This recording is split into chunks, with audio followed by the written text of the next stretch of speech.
Hi, you're listening to Everyday Superpower, where you can take some time to consider the benefits of understanding body language and nonverbal communication, how we work on an unconscious basis and give out signals that reveal our true thoughts, and how to assess that from others.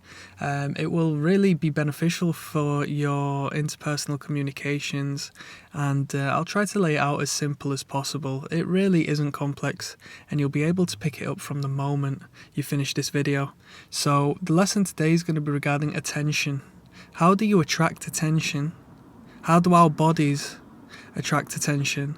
And how do other individuals attract our attention, or how can they attract our attention? If you like what you hear and you want to continue learning new lessons, I do upload regular, and I do have a fair few videos behind me now, so please press subscribe. Thank you.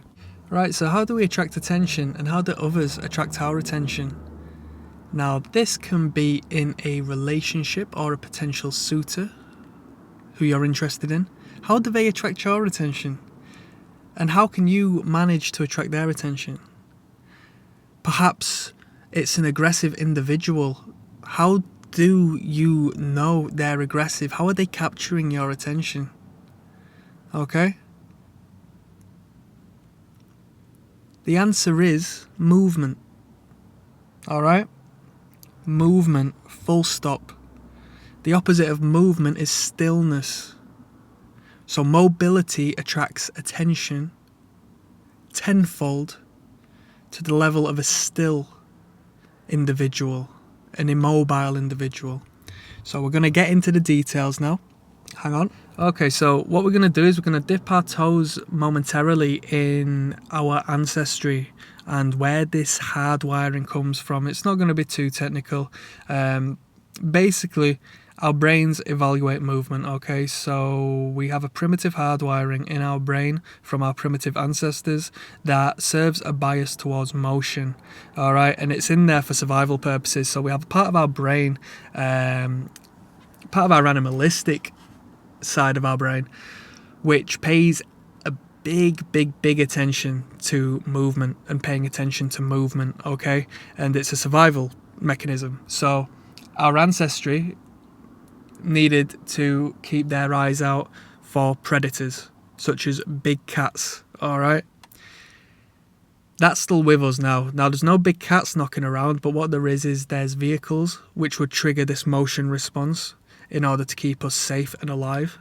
If somebody was to throw something at you, that's going to trigger that motion sensor where you see that coming, all right? Within reason, of course. But it's all part of the same mechanism. Alright?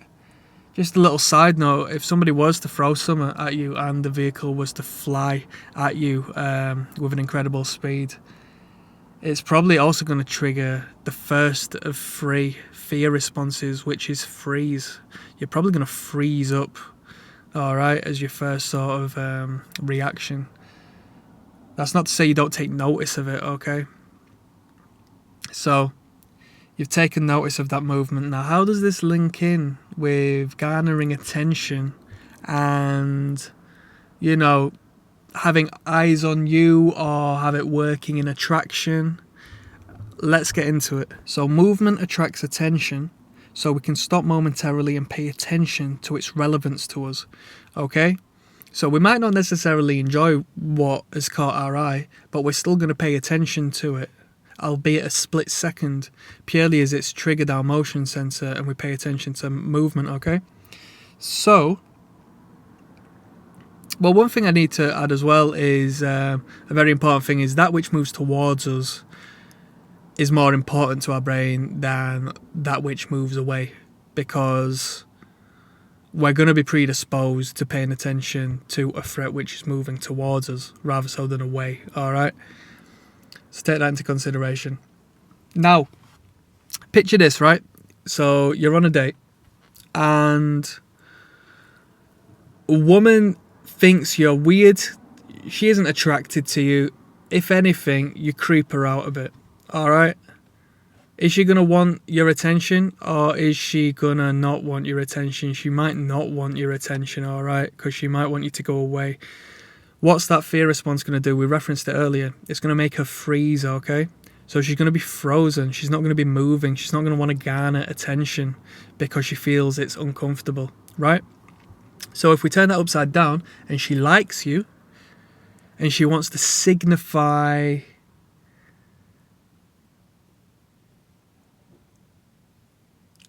indicators of interest and sexual interest towards you, she might play with her hair. There's a part of our brain that picks up that hand and that feminine wrist and the feminine hair and the neck. When the hand comes up and moves, okay, it garners attraction, attention, okay? When a woman is unconsciously playing with the shoe on her foot, slipping it on and off, okay, slipping the shoe on her foot, sliding the foot out and putting the foot back in. What does that represent? What does that represent? I'll let you come up with the answer to that one. But what is it? It's movement, okay? And it attracts. What idea does it put into your mind? Movement attracts attention, okay? If you're at a club or a bar and you're having a good time, and it's evident you're having a good time, what might you do? You might move more. You're more fluid. If you're dancing, are you going to be more attention grabbing than someone who's stood still, stiff, scared in a corner? You're going to garner more attention because you're moving. And everyone's going to be triggered by that movement. Everyone, at the very least, is going to give you a moment of attention. Now, I'm not saying that it's always going to be positive attention, because it's definitely not. But if you want to understand how to garner attention and why other people catch your interest, albeit momentarily possibly, this is the answer. So, one last thing to consider. I'll just give one more idea.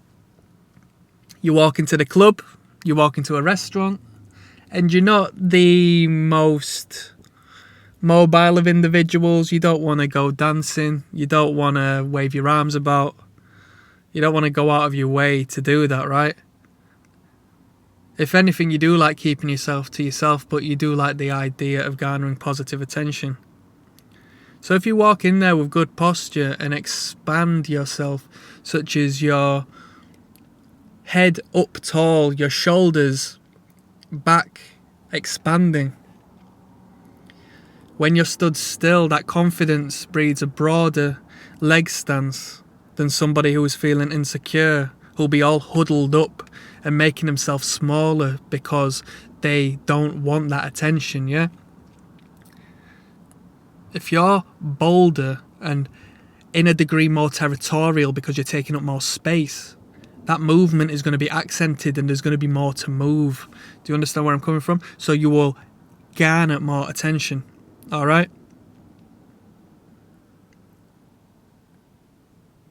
Okay?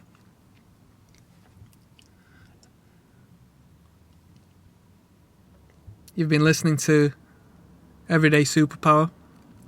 I hope you've enjoyed this lesson. If you take one thing back with you today, it's a very simple principle.